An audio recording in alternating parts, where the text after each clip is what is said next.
Hello, everyone, and welcome to the Happiness Journey with Dr. Dan, where every journey is worth living. My name is Dr. Dan, obviously, and I'm your host for today's podcast. I'm a psychotherapist as well as I am a counselor, marriage counseling, etc. And also, I'm an inventor, an author, and so on and so forth. And today, I'm very, very excited because we have my first or second guest. It's her name is Carrie Leaf, and she's an author of her upcoming book, Therapize Yourself, and she's going to give us a little bit more details about who she is and what brought her to write this book, and also her past experience on how she was able to overcome any challenges that she had to be able to achieve happiness. Carrie, welcome to today's podcast. Thank you so much for having me. I'm honored to be here. So tell me a little bit about yourself and tell me what brought you to write this book. Yeah, sure. Well, how far back should I go?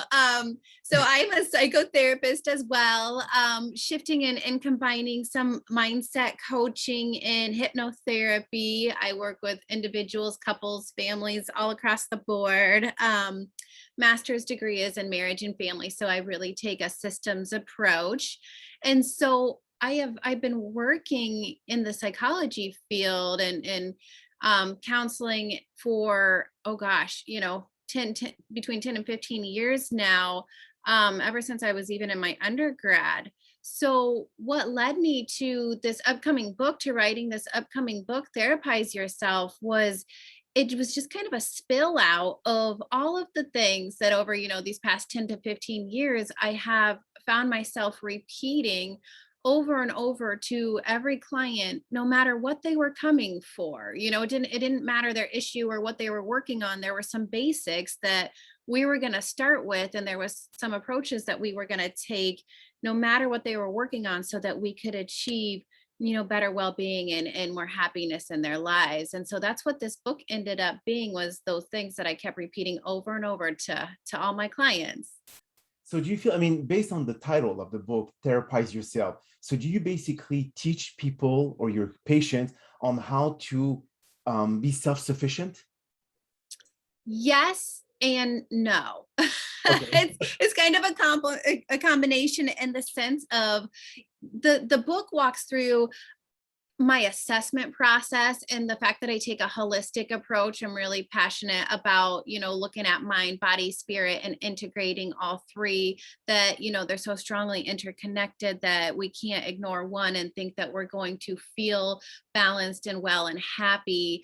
And so the book kind of walks through what I'm looking for. What questions do I want to know? What areas of their life do I want to look at? Each environment, the scans that I take. So it helps my clients to walk themselves through that as well. They can read this book, they can walk themselves through that, they can check in with themselves, do their own little, mini mental health assessment. Where am I at in this area of my life? How am I doing here? Am I getting enough, exercise and sunshine? Am I talking with my friends? How does my house operate, my household? They can check in with themselves.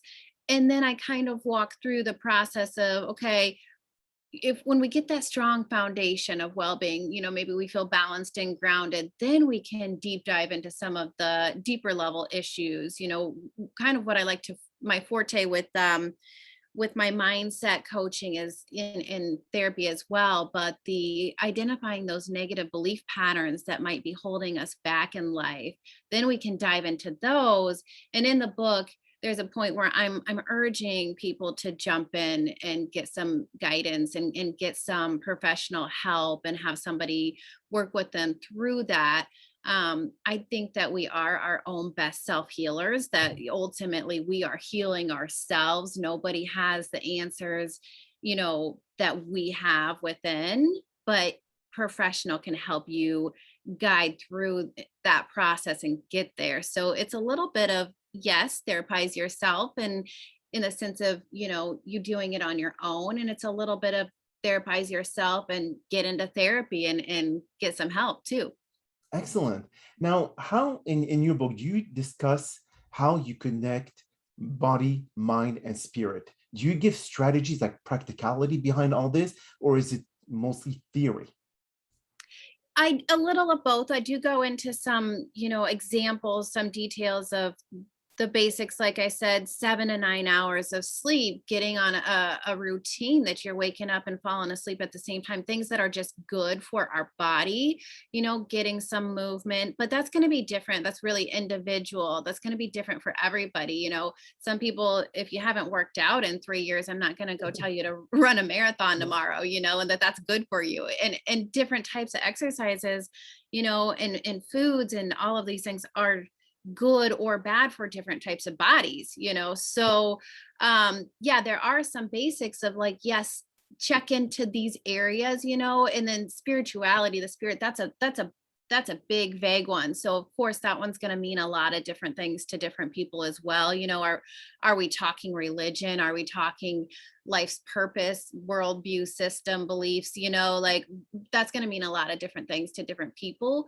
So there are some basics to start examining those areas that I'll walk through. But at the end of the day, that is also why jumping into, professional help with somebody it's going to be more of a tailored approach as well, because these things they're not one size fit all. They just aren't. I agree. That's true. And what brought you to become a therapist? I mean, for everyone, we have like specific desire to achieve in our life when it comes to professional, what brought you to wanting to be in this field? Yeah, I have known that I would be here since I was in middle school. I think part of that was growing up. My dad was a high school guidance counselor, and he was a professor at the community college, some here and there. So that is just what I was raised with. So that was, my air quote normal, right? And so I was used to that, but I kind of was geared that way early on, just with my upbringing. But then I think that there was also a click in there somewhere, probably in high school, which led me specifically to marriage and family as my master's program, was that idea of I just didn't see what could be more important in this life than relationships, whether that was friends, family, or a very important one, the relationship with myself. How do I treat myself? And so when that clicked with me, that I just didn't see what else could be more important than that, that solidified my direction down this path. And you said that you've been practicing for the past 10 years? Yeah, yep. I've been let's see, when did I out of grad school for over 10 years. And then even through undergrad, I was working in, this in psych units in the hospital. And so just been in the field for a long time. Good, good, good. And what would you say was your most challenging patient? Without giving names, I understand confidentiality, but what was the one that really put into test your knowledge and your practice in that field of psychotherapy? Yeah, I think that I'm grateful for my experiences in a wide variety of settings. I've worked in community mental health. I've worked in residential treatment. I've worked on, military base, substance abuse, all along the way. And it's, shifted and geared to me to where I'm at. Some of the most challenging ones for me, and challenging, I just want to clarify, I enjoy it. I really, really do enjoy it. But I think at the end of the day, some of the more challenging ones for me are either your more severe, like schizophrenic, or also a diagnosis of borderline personality. Those have been challenging for me. And couples are very challenging. Yes. Working with couples. I enjoy it. Yes. But as soon as you add another person into the mix, there's a lot more to attend to, right? Naturally. And so that couples are very challenging. It's actually a little bit like DID, dissociative identity disorder, when one person has multiple personality, just like couples. You're dealing with a lot of them. So that's definitely exactly.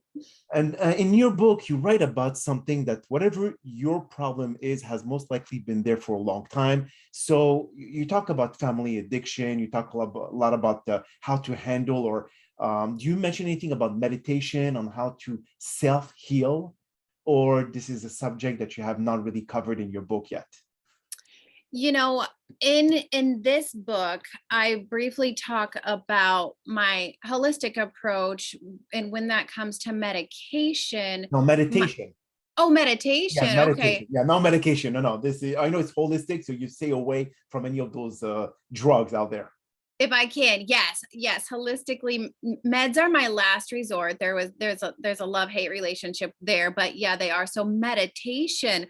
I don't go too much into meditation in the book, Okay. but there's some little examples there when I start walking through coping skills, or yeah, the spiritual side of things, what that means for people. Maybe it is meditating, maybe it's going out in nature, maybe it's going to church, whatever it is, I want you to tap into it. But again, that's going to be different for everyone. For me, meditation is often in the form of a walk, mindful walking. And I know a lot of people imagine meditation sitting down, legs crossed and Yes. in complete silence and void of all thought or something, on top of a mountaintop. And so I don't go into that in specific depth in the book, but absolutely talk about finding what works for each person. And during session, would you, if someone comes to you and tell you, Carrie, I would like to start meditating, what is the best approach, or how can I start doing this? Do you give them like a certain guideline on how to get started? Because I myself, I've been meditating for the past 5 years. Okay. Good, yeah. And but I do it in a specific time of the day, because this is also crucial. Just like eating, what you eat, when you eat it, this is really crucial when you do actually your meditation. And what I found to be most productive is to be able to meditate when you're about to sleep. And here's why, is because I have seen where, the strategy that I give actually, Carrie, is you basically record yourself like positive messages, and you play them when you're about to go to sleep. And they play all night long. So your subconscious mind actually absorb the positive information. And then the next day you feel more, I don't know, more energetic, happier. And these are the strategies on what I try to implement to all my patients, because most of them, they say, then I don't have 10 minutes to sit on my butt and just think of nothing and then wait for something good to happen. And as you know, Carrie, meditation, you need to do it for 10, 15, 20 years to start really seeing positive results. Yes, yes. I actually, so when a client does come in, I walk them through a similar guidance, in the sense of I'll either do some guided meditation in session so they get a feel for it, so that they understand. Otherwise, yeah, I suggest with guided meditation, because it's not that easy to just jump in and think that you can get the hang of it. People will be like, this is so hard, and they'll jump out in a minute. Correct. A minute later, they're like, I can't do this, right? So I do suggest doing some guided meditation, and like you all say, right before bed, Mhm. so that that's that right in that point where you think you could fall asleep, but you're not asleep, is where you're Yes. getting that in the subconscious the Correct. most, right? And so I'll just tell them to put on some headphones, so you got your little bubble at least, and pull up a YouTube for whatever you might want to focus on. Maybe you're meditating, and you want to work on anxiety, or maybe positive thoughts or Yeah. whatever. And Mhm. yeah, there's just so many to pick from. I also encourage them to pick the same one, and do that same one over and over. That repetition that drills into our subconscious is key. Interesting. Do you think people are showing a lot of reluctance in hypnosis because they're afraid that the psychotherapist goes into their mind and mess around with it? Have you seen any resistance to it? That's what my husband says. Yeah, he won't let me do it on him, because Oh, he's like, I don't know what you're gonna do in there. But I would say I see some resistance, but I also see people wanting to use hypnotherapy as that quick magic, quick fix, okay. and wanting to thinking, okay, I can just come in here and do this hypnotherapy, and I don't have to do any other work. And so that's another side of it that I see. And we have to have some discussions around that. Okay. Have you ever seen the movie Office Space? Yes. Okay. And he got hypnotized, and then the next 5 minutes later, he felt like nothing bothered him anymore. Now, how many sessions does it really take for whatever message you incorporate in someone's mind to actually start to take effect? Oh, I mean, I believe that can be one. I think that there's a level of it just like anything, like just if anybody's walking into therapy, there's got to be that level of openness and willingness. If I'm shut down or avoiding, I could come talk in therapy all day, every day and get nothing out of it. Right. So it depends on where each person is at. But with my, hypnotherapy done on me and me doing hypnotherapy on others, I've seen results in one session. Now, if we want them to last and we want them to stick, I recommend Right. following through with it I see. further. I see. And what was your biggest success story when it comes to your patient? When it comes to, let's say, because I have seen people coming to me for suicide prevention, anger Ah. management. I deal a lot with that. What was your biggest success story? I don't know if I could say biggest, because different things are going to mean different things to different people. But um, it feels really good when I see people quit smoking. And they come Okay. in and they message me and I haven't smoked in X amount of months or years since I saw you, and that just makes me happy, like to know that mind and body, they've made some serious changes for their health in that sense. Was it through hypnotherapy or was it through like just regular psychotherapy? Yep, hypnotherapy. Hypnotherapy. Okay. Have you done with alcoholism as well? That one I have not, no. Okay. So what is your definition of happiness, Carrie? My definition of happiness boils down, that's a really big question, right? Yes. But for me, it's knowing myself and feeling like I can be okay and love myself and be myself, my authentic self, show up as my authentic self in this world and get to live in my fullest expression. And that to me is happiness and gratitude. Mhm. Making sure that there's a lot of gratitude. I feel happiest when I'm grateful for all the tiny little things that are good in my life. So feeling grateful and content and like I know myself and I can be myself. Beautiful. That's actually a very thorough answer. And when it comes to you being, I mean, obviously you being a psychotherapist, is everyone always cautious talking to you because they think that you're always over analyzing them? It That's happens to me all the time. Yes, that's actually where the title of the book originally came from, because it started in grad school when people, what are you doing? What are you going to school for? What are you going to be? And I tell them, and then it would be like, oh, are you therapizing me right now? Oh, actually, okay. Right. That's Or, it'd be like, I need you to therapize me. I need you to work on me. And so like the word just always cracked me up because I'm like, that's not a word, but it uh, always made me laugh. it's So original. Actually, very it, when it I read, stuck. yeah, very very original. Um, but do you want to say any concluding words to all the listeners on this podcast in terms of how do they keep themselves motivated to move on in the future, even though they're facing challenges? What should they tell to themselves to be able to say, you know what, I got this. I'm going to move forward no matter what, and I'm going to overcome all my challenges and hurdles, whatever the outcome occurs. So, what is the would say a word of wisdom would you like to give to everyone? Yeah, that's a good question. When we're in those dark spaces and they feel big and overwhelming, and somebody just needs that motivation to go on and that hope, there's I like to remind people baby steps. The baby steps are what we don't change.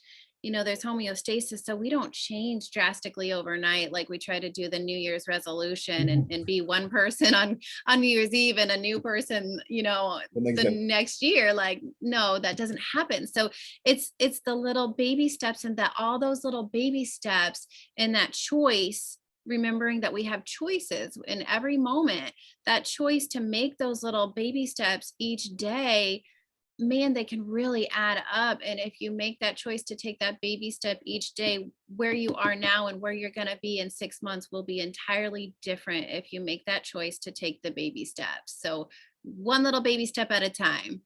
Beautiful. So tell everyone where can they get your book? Yeah, Amazon.